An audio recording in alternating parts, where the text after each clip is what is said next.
अयाज साहब आपसे कर रही हूं।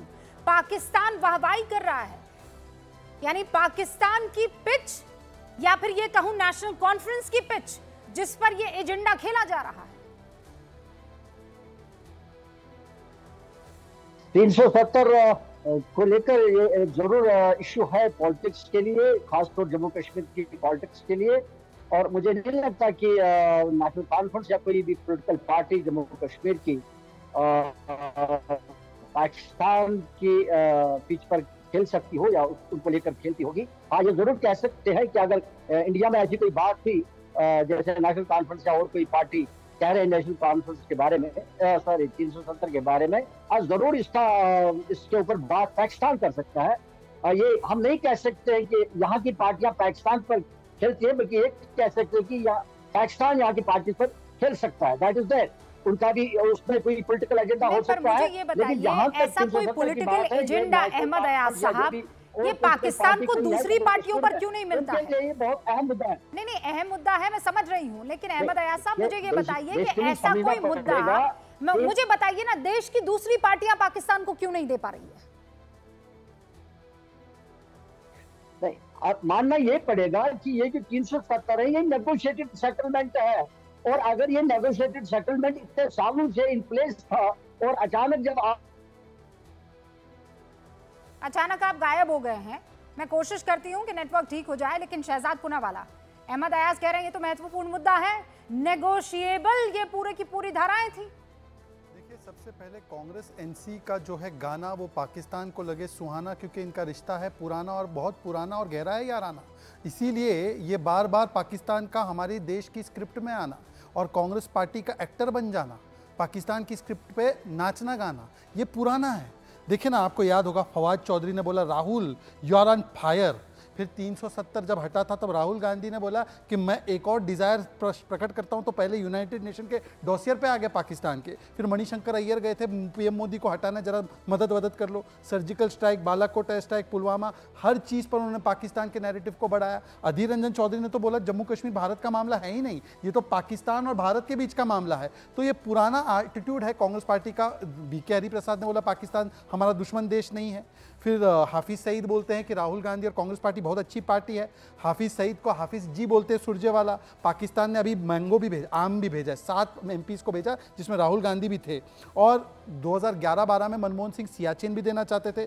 26-11 में मोस्ट फेवर्ड नेशन स्टेटस दिया। सोचिए 26-11 के बाद सर्जिकल स्ट्राइक नहीं हुआ, मोस्ट फेवर्ड नेशन दिया। अब अहमद अयाज पे आते हैं जो लगभग कांग्रेस एनसी की लाइन बोल रहे हैं। वो क्या बोल रहे हैं कि पाकिस्तान का स्टेक होना चाहिए 370 को लेकर। क्यों भाई? पाकिस्तान ने POK जो हमारा है उधर भी 370 जैसी व्यवस्था नहीं रखी है। फेडरल कंट्रोल है उनका बलूचिस्तान और बाकी जो एरियाज है वहां पर, बल्टिस्तान पे। पर हम लोग हमारे जम्मू कश्मीर में जो करते हैं उसमें पाकिस्तान का स्टेक होना चाहिए। मतलब नेहरू जी भी इंटरनेशनलाइज करना चाहते थे, अहमद अयाज भी, और कांग्रेस और NC भी करना चाहती है। मैं तीन सवाल देखिए, ट्रायंगल ऑफ देश विरोध है। मैं 10 सेकंड और लेता हूं अहमद जी, 10 सेकंड और 10 सेकंड और 10 सेकंड और अहमद जी 10 सेकंड और 10 सेकंड और। ये ट्रायंगल को समझिए, ये ट्रायंगल ऑफ देश विरोध है। एक तरफ खड़े हैं Pappu, purveyor and propagator of propaganda unlimited. दूसरे हैं पन्नू, SFJ का समर्थन आया, उस पर कांग्रेस ने कोई खंडन नहीं किया।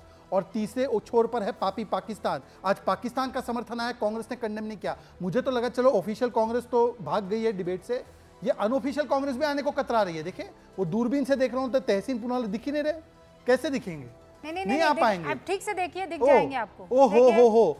तो अब तहसीन को फोकस करते हुए मैं पूछना चाहता हूं, कांग्रेस पार्टी पाकिस्तान के सपोर्ट को आज पूरा दिन कंडेम नहीं करी। कांग्रेस पार्टी ने SFJ के सपोर्ट को कंडेम नहीं किया। कांग्रेस पार्टी जाके इल्हान उमर के साथ खड़ी हो गई जो पाकिस्तान का समर्थन करती है। कांग्रेस पार्टी NC का जो 370 का स्टैंड है कि हम लागू करेंगे उसको कंडेम नहीं कर पाई। कांग्रेस पार्टी आरक्षण वाल्मीकि समाज का हटा देंगे उस पर कंडेम नहीं कर पाई। कांग्रेस करती क्या है? उससे पहले अयाज साहब जवाब दीजिए। 370 गया सर, आप तो बकायदा वहां पर रहे, उस जमीन की पैदाइश है, उस जमीन पर पले बड़े हैं। कहाँ है पत्थरबाजी बताइए? बच्चे रोज स्कूल जा रहे हैं, दुकानें रोज खुल रही है, नो कॉल फॉर हड़ताल। मुझे 1 मिनट, मुझे 30 सेकंड दीजिए शाहजाद भाई। इसमें मैं नहीं जानता आपकी पॉलिटिक्स क्या है, बाकी पॉलिटिकल पार्टीज की पॉलिटिक्स क्या है, बट फैक्ट ये है कि 370 एक नेगोशिएटेड सेटलमेंट है between the elsewhere J&K state and the Union of India. ये उस वक्त का सेटलमेंट है और आज इसके अंतर्गत एक स्पेशल स्टेटस था जम्मू कश्मीर का। अब जब इसको आप यूनिलेटरली विड्रॉ कर रहे हो तो then it will definitely become an issue for the political parties in the Jammu and Kashmir. अब जब ये इशू बन रहा है, वो इसको रेज कर रहे हैं इशू को, इसका कोई भी फायदा उठा सकता है। वो पाकिस्तान हो सकता है, वो अमेरिका हो सकता है, कोई दूसरा तीसरा मुल्क हो सकता है। उसके लिए हम किसी पॉलिटिकल पार्टी को दोष नहीं देंगे, क्योंकि इसका यह मतलब नहीं कि अगर आपका कोई जायज इशू है हिंदुस्तान में भी आप उसको पिकअप करोगे जस्ट बिकॉज कोई इसकी बात करता है बाहर, तो इसलिए आप बात मत करिए। बुनियादी ये है कि संक्षेप में शहजाद पूनावाला, उसके बाद तहसीन पूनावाला। जो नेगोशिएटेड सेटलमेंट था, हमने उसको आजीवन कब्र में गाड़ कर 370 को फाइनली सेटल कर दिया है और दुनिया और ब्रह्मांड की कोई ताकत उसे उस कब्र से नहीं निकाल सकती। ये गांठ बांध कर रख दो अहमद अयाज। 370 और 35 से ऐसी कब्र में खोद कर डाला है हमने कि उसकी कब्र को कोई भी ताकत नहीं निकाल सकती। और मैं पूछना चाहता हूं, एक सेकंड अहमद अयाज जी, एक सेकंड अहमद अयाज जी, बीच में मत टोकिए। देखिए, शाब्दिक पत्थरबाजों का भी इलाज हमको आता है, पत्थरबाजों का भी क्या, शाब्दिक का भी आता है। सुन लीजिए, मैं आपसे पूछना चाहता हूं, ये असेंबली इलेक्शन में 370 वापस कैसे लाने वाले आप? किसको पागल बना रहे भाई? ये 370 कैसे वापस आएगा? आप जीत भी जाएंगे तो ये 370 हमेशा के लिए चला गया है और 370 के साथ पीपीपी, पाकिस्तान परस्ती, पत्थरबाजी और परिवारवाद की राजनीति को भी कब्र में गाड़ने का काम हमने किया। कैंडिडेट है, अफजल गुरु नहीं है। तहसीन अहमद अयाज साहब, आपकी इजाजत से मैं डिबेट को आगे बढ़ा रही हूँ। तहसीन पूनावाला हमारे साथ जुड़ चुके हैं इनफैक्ट।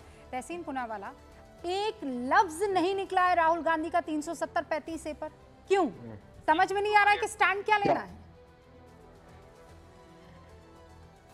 थैंक यू रुबिका जी, आपके साथ मुझे शो में शिरकत करने का मौका मिला, इसलिए आपका शुक्रगुजार हूँ। मेरी एक दोस्त है रुबिका जी, शायद आप उनको जानती होगी। उनका एक वीडियो बहुत वायरल हुआ। उन्होंने कहा था एक एक्ट्रेस को, बड़ी एक्ट्रेस नहीं थी बट उस एक्ट्रेस को उसने कहा था, जो बच्चा पैदा नहीं हुआ उसके मुंडन की बात क्यों करे, उसकी मुंडन की तैयारी क्यों करे।